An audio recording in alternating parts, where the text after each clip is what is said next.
কৃষি বিপ্লবের আর এক নতুন সংযোজন সিডলিং ট্রে ও হাইড্রোফোনিক ট্রে। বীজ থেকে ধান, ভুট্টা সহ সকল শাক সবজির চারা সহজেই করা যায় এসব সিডলিং ট্রেতে। বিশ্বায়নের সাথে এই সিডলিং ট্রে কৃষি অর্থনীতিতে ব্যাপক ভূমিকা রাখবে বলে বিশ্বাস করে আগামী চাষি রংপুর লিমিটেড। তাই সময়ের সাথে তাল মিলিয়ে কৃষিকে আরও সমৃদ্ধ ও সহজ করতে বাণিজ্যিকভাবে সিডলিং ট্রে উৎপাদন করছে এবং সারা দেশে এই সিডলিং ট্রে খুচরা ও পাইকারি দরে বিক্রি করছে আগামী চাষি রংপুর লিমিটেড। আজ আমরা দেখব একটি সিডলিং ট্রে এর সঠিক ও সহজ ব্যবহার পদ্ধতি। প্রথমে কোকোপিট পরিমাণ মতো নিয়ে ভালোভাবে ঝুরঝুরে করে নিতে হবে। খেয়াল রাখতে হবে যেন দলা দলা হয়ে না থাকে, তাই হাত দিয়ে ভালোভাবে মিহি করে নিতে হবে। কাজটি খুবই সহজ, তবে একটু সময় নিয়ে করতে হবে।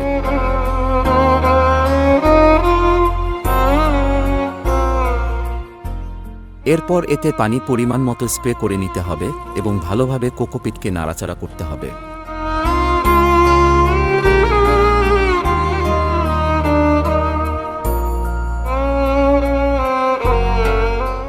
একেবারে বেশি পানি দেওয়া যাবে না, দরকার হলে বারবার পানি স্প্রে করে কোকোপিটকে ভিজিয়ে নিতে হবে, তবে খেয়াল রাখতে হবে যেন পানির পরিমাণ খুব বেশি না হয়। আপনারা দেখতেই পাচ্ছেন কিরকম করে কোকোপিট তৈরি করবেন।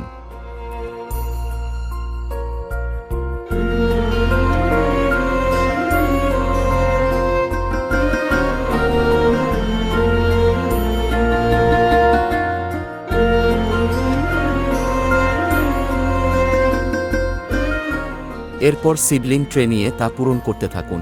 একেবারে চাপাচাপি করে কোকোপিট দিয়ে ট্রে ভর্তি করবেন না।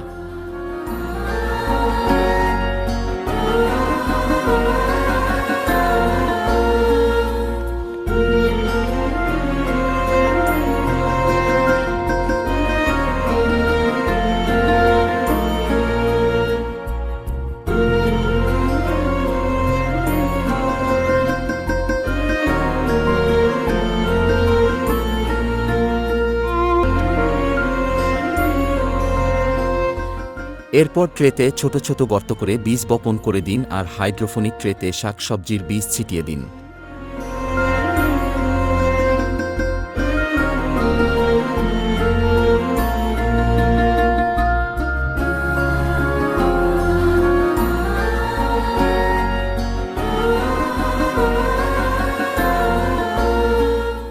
তারপর আবার কিছু কোকোপিট উপরে দিয়ে সমান করে দিন।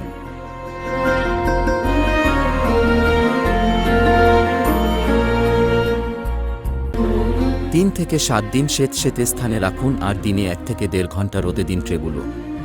প্রতিদিন হালকা করে পানি স্প্রে করে দিতে হবে অবশ্যই। এরই মাঝে দেখবেন বীজ থেকে চারা গজাতে শুরু করেছে। চারা রোপণের উপযোগী হলে সিডলিং ট্রে থেকে চারা তুলে টবে বা জমিতে রোপণ করুন। এভাবেই সহজেই ঘরে থেকে আপনি সকল চারাগাছ তৈরি করতে পারবেন। আমরা আগামী চাষি রংপুর লিমিটেড রয়েছি আপনাদের শখের ছাদ কৃষি থেকে কৃষকের আবাদি জমিতে। আমাদের সাথেই থাকুন।